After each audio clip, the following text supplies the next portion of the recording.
Bien, donc la dernière fois, on avait démarré le théorème du Millman. Alors, le théorème du Millman est très utile pour, justement, un peu de silence s'il vous plaît. Donc je disais que le théorème du Millman est très intéressant pour calculer ou pour déterminer la fonction de transfert H oméga des filtres. Alors, c'est quoi ce théorème du Millman? Il fait partie du programme de S4. Donc, soit un réseau formé de n sources V, par exemple V1 entre la masse et la source, V1 qui est relié à un point, un nœud, par exemple le nœud A, donc à travers la résistance R1. Dans le même réseau, il y a une autre tension, V2, entre la masse et donc le point 2, donc relié à travers la résistance R2, etc. Jusqu'à la tension VI, donc relié donc, à travers la résistance RI au point A, etc. Bon, il y a un certain nombre de réseaux, de résistances, de composants qui sont reliés à un point A. Et on désire calculer la tension VA entre la masse et le point A. Alors là, on peut utiliser les lois de May, les lois le théorème de Thévenin, etc. Parfois, c'est très compliqué. Et par conséquent, on utilise le théorème du Millman, dont une forme simplifiée est donnée ici. Que dit le théorème du Millman? Il vous dit que la tension entre la masse et un point du réseau quelconque donc, est donnée par la somme des VI, c'est-à-dire V1, V2 jusqu'à N, sur la résistance respective R1, R2, etc. Le tout sur la somme de 1 sur RI. Donc je ne vais pas le démontrer, hein. Donc vous devriez le connaître, il est très simple, c'est pas compliqué à apprendre par cœur. Bon, alors tout de suite, si jamais vous dites à quelqu'un, voilà le théorème du Millman, il va vous dire non, c'est pas ça le théorème du Millman. Donc moi ici, je n'ai considéré que ce dont on a besoin. En réalité, le théorème de Millman, il va falloir rajouter des sources de courant, que je n'ai pas mis ici, parce qu'il y a les tensions, mais il y a aussi les sources de courant. Donc, comme on n'en a pas besoin, je ne les ai pas mis. Et il y a aussi les sources de courant et de tension dépendantes qu'il faut rajouter ici. Donc ça, ce que je vous donne ici, c'est le théorème de Millman réduit, ou, bon, réduit, pas simplifié. Donc, dans lequel nous avons que des tensions, parce qu'il y a aussi des courants, il y a aussi des tensions dépendantes et des courants dépendants. Donc ceci, c'est un théorème de Millman qui n'est pas complet, mais qui est suffisant pour nous. Alors, d'autre part, donc, les RI, les R, peuvent être des self ou des capacités. Alors, à ce moment-là, VA serait égal à la somme sur I de VI, j'écris au minuscule, sur ZI, 1, somme sur I de 1 sur ZI. Et parfois, il est plus simple, c'est ce que nous avons utilisé, la formule suivante, c'est-à-dire, vous savez que le YI, c'est égal à 1 sur ZI. Et à ce moment-là, VA s'écrira donc somme sur I des VI YI sur somme des YI. C'est beaucoup plus maniable, c'est juste des écritures maintenant. Bien, ceci étant dit, donc, bon, on va appliquer le théorème du Millman. On utilisera, pardon, là. On va appliquer le théorème du Millman au réseau suivant. On va appliquer ceci à ce filtre actif. C'est le filtre du second ordre on a appelé élémentaire Salenke. Bon, moi j'ai dit le filtre de Salenke. Donc le filtre de Salenke, donc il est composé par un amplificateur opérationnel idéal, pour lequel A est égal à l'infini, Alors, à ce moment-là, nous avons la borne plus et la borne moins. Ici, nous avons notre tension epsilon qui est égale à 0. On attaque par la tension E et on obtient en sortie la tension S ou VS de T. Alors, c'est ce circuit donc. Alors, il est composé, nous avons, alors c'est juste pour les indices, donc ici, alors vous avez sur le polycope Z1, nous on va utiliser Y1. Alors, après, nous avons Z3, c'est Y3. Z2, c'est Y2. Z4, Y4. Et ici, nous avons la résistance RB et la résistance RA. Donc, en examinant un petit peu ce montage, donc on détecte là-dessus cette partie que j'ai dessinée en rouge ici. C'est la même chose. Hein? Donc, si je regarde juste ce montage rouge, encadré par le rouge, qu'est-ce que c'est? Vous devriez connaître. Hein? Donc, c'est un montage non inverseur. Donc, le gain, alors je vous renvoie à la page de votre polycope, je crois que c'est la page 6, tout à fait à la fin. Montage non inverseur. Donc, on a R1, c'est RA. Pardon, R1, c'est RB. R2, c'est RA. Et là, le gain AV, alors ici, dans le polycope, il a appelé H0, est égal à 1 plus R2 sur R1. 1 plus R2, c'est donc RA sur RB. Voilà. Donc ça, c'est H0. Alors ici, donc je reprends mes trucs. Y1, Y3, mes admittances, Y2 et Y4. Alors, pour appliquer le théorème de Thévenin, le théorème de Millman, ben, je suis obligé de mettre des potentiels. Tout à l'heure, on avait vu qu'on a marqué ce point, on l'a nommé A. On l'a donné un nom. Donc ici, je vais donner un nom A, ici.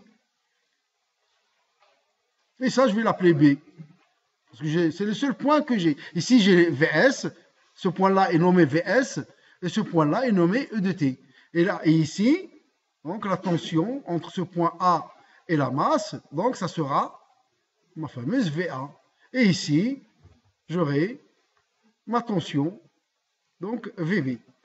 Donc je vais reproduire ce même montage dans la prochaine diapositive. Donc je ne vais rien changer. Juste ici, c'est le fameux paramètre, le carré A. Le carré en rouge. C'est la même chose. C'est la même chose.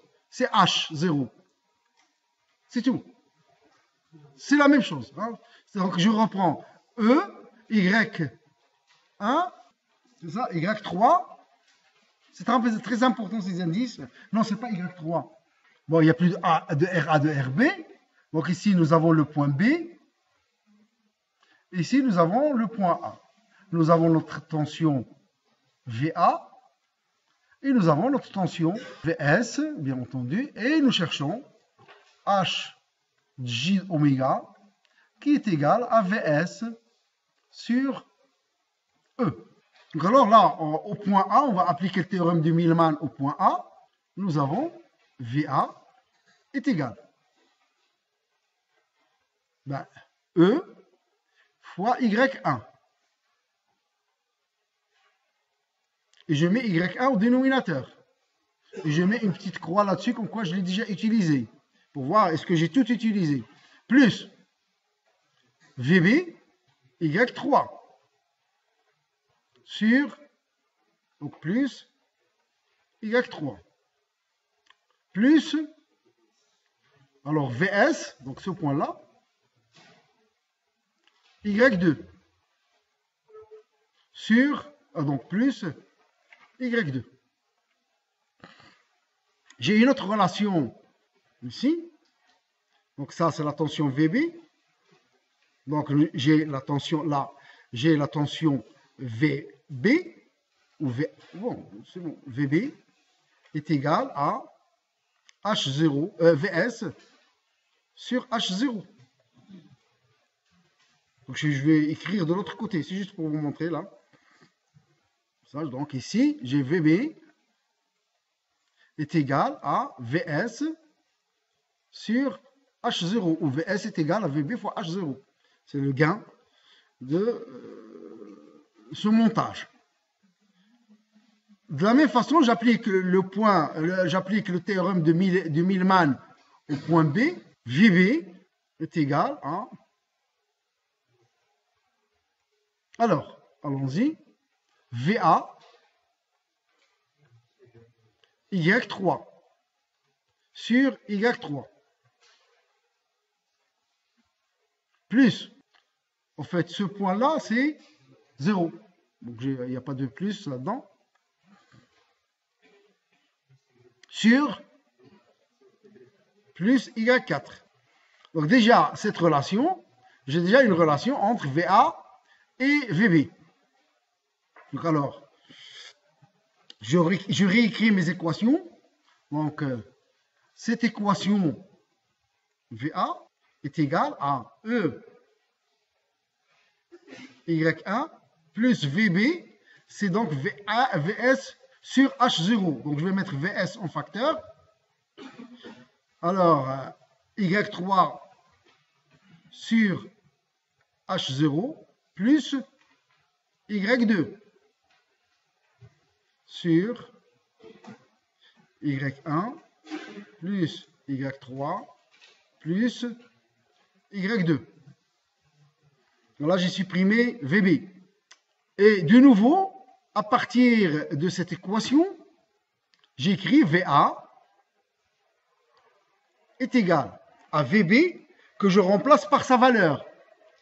VS sur H0. Donc V est égal à VB facteur de Y3 plus Y4. Et puis là, j'ai mon Y3 que je dois mettre au dénominateur. Et bien, on va égaler les deux. Ces deux expressions sont égales. On va les égaler. Et nous avons une relation entre entre E et VS. Tout simplement. Donc, nous avons EY1 multiplié par ce dénominateur, HY3, H0, plus VS, H0, Y3, facteur de Y3 sur H0 plus Y2 est égal à VS, facteur de Y3 plus Y4 multiplié par Y1 plus Y3 plus Y2.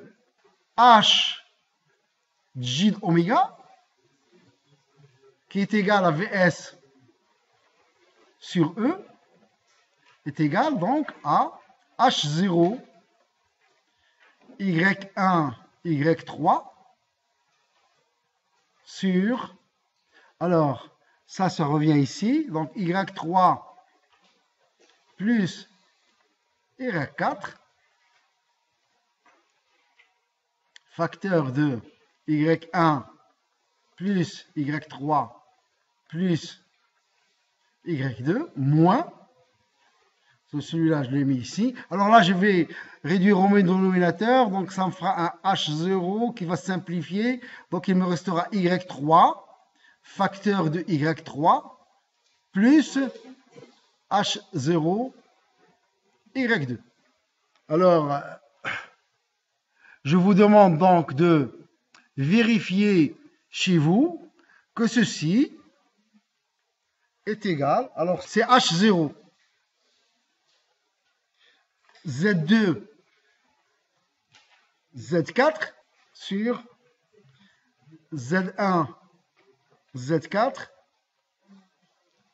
facteur de 1 moins H0 plus Z1 facteur de Z2 plus Z3 facteur de Z1 facteur plus Z2 facteur de Z4 plus Z3. De toute façon, vous l'avez au... Donc ici, je vais mettre un point d'interrogation. Ça veut dire que c'est pas sûr. Là, j'ai un H0 est égal à 1 plus RA sur RB, c'est ça? RA sur RB, qui est non pas seulement positif, mais supérieur à 1. Autrement dit, ce terme, il est négatif. D'accord? Ce terme est négatif. Il n'y a pas de terme négatif ici. Bon, il y a ça. Bon, et vous vérifiez. C'est juste pour vous mettre un peu la pression et vous mettre le doute. Il faut vérifier. C'est un peu... C'est pas simple à vérifier, mais ça vous permet de vous entraîner sur les calculs. Cette vérification vous permet que vous vous entraîniez sur les calculs. Et tout ceci, alors ce dénominateur D, donc ça c'est le D, ou celui-là, c'est la même chose. Donc le dénominateur de Hg oméga. Alors avec cette structure là que nous avons, on peut réaliser deux types de filtres du second ordre. Un filtre passe-bas et un filtre passe-haut. C'est tout ce qu'on peut réaliser. Les filtres passe-bande, c'est un peu difficile à réaliser avec cette structure de Salinquet. Donc pour avoir le filtre passe-bas, nous avons vu que le dénominateur de la formule universelle, dénominateur de H J oméga, il est égal à, donc est égal à 1, ou plutôt P carré, plus 2 zeta oméga 0P, plus P carré sur plus oméga 0 carré. Donc pour réaliser un passe-bas avec le filtre de Salinquet, il faut avoir ce dénominateur sous cette forme. Mais pour avoir ce dénominateur sous cette forme, il faut choisir Z1 et Z3 des résistants avec Z, donc Z1, Z2, Z3, Z4 des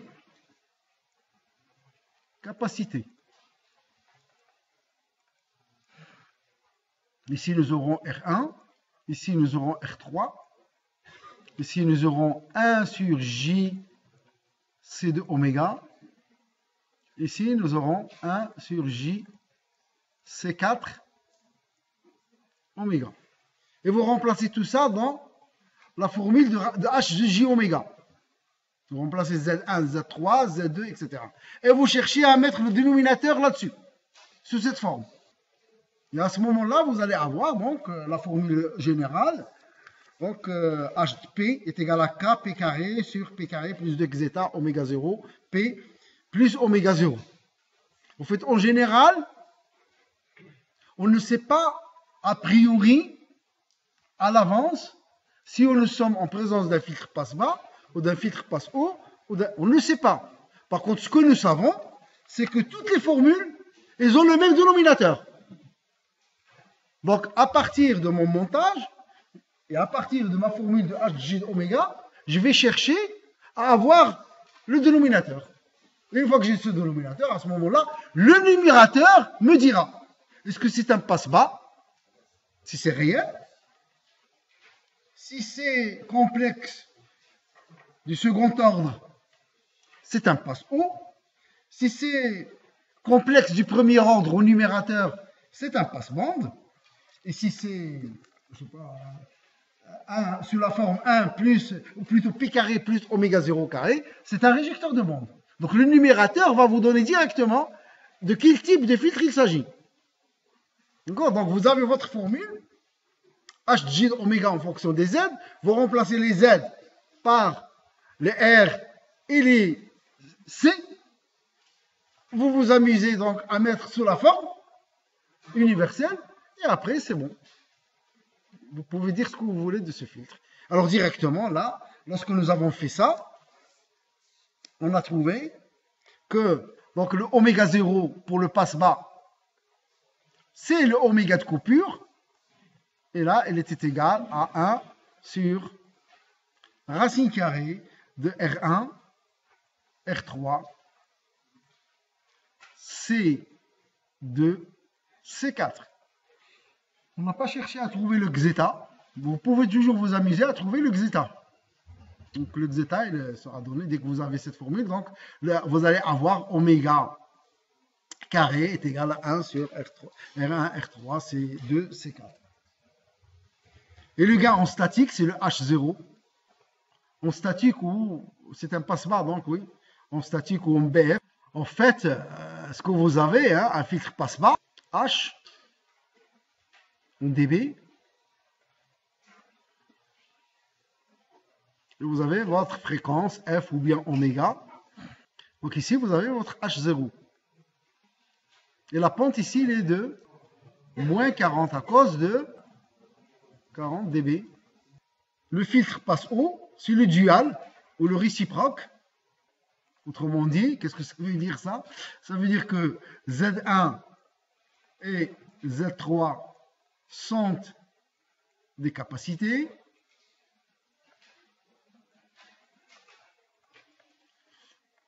Z2 et Z4 sont des résistances.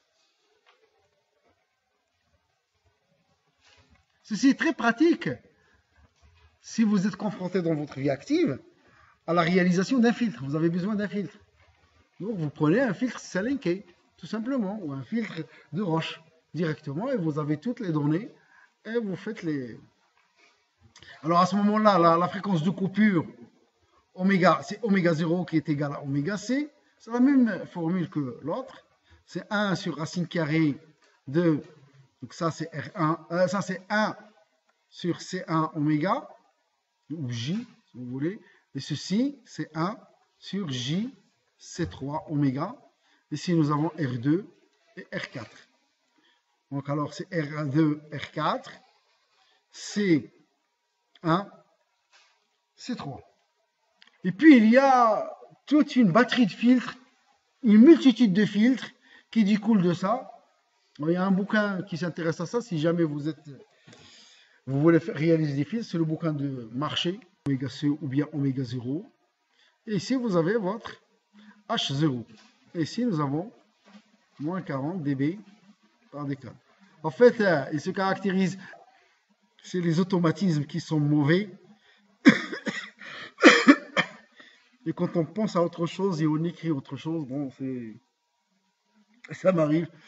J'étais en train de penser à la deuxième diapositive. J'étais en train d'écrire pour la première. Bon, bref. Donc, alors, en fait, en réalité, ça se passe comme ça. Un filtre, c'est le filtre de roche. Alors, les Salinké sont basés sur une cellule qu'on appelle une source de tension. L'amplificateur qui a un gain de 1 plus H0, en fait, c'est une source de tension. Donc, c'est une source de tension contrôlée par le rapport RA sur RB. Donc, bon, par contre, les filtres, les suivants, ce sont les structures de Roche. Roche, c'est Salin et Kay. Ce sont deux savants. Et Roche, c'est un autre savant qui sont penchés sur ce problème des filtres. Donc, pour la cellule de Roche, donc là, c'est un exercice de TD que vous pouvez faire vous-même. Donc, vous allez l'avoir en TD. Donc ici, c'est un gain est égal à l'infini. C'est un amplificateur opérationnel idéal. On l'attaque par E de T et en sortie, nous avons VS de T ou S de T. Et nous avons alors Y1 Y2, Y4, Y3 et Y5. Donc on a droit à 5 composants. Donc nous avons ici le point A et ici nous avons le point B. Donc ici nous avons la tension VA et ici nous avons la tension VB qui est égale une valeur numérique. 0. Ce point-là, puisqu'ypsilon est égal à 0, ce point-là est à la masse, c'est 0. Et vous pouvez appliquer le théorème du Millman en ce point. Et vous dites qu'il est égal à 0. Et ça vous permet de faire une égalité.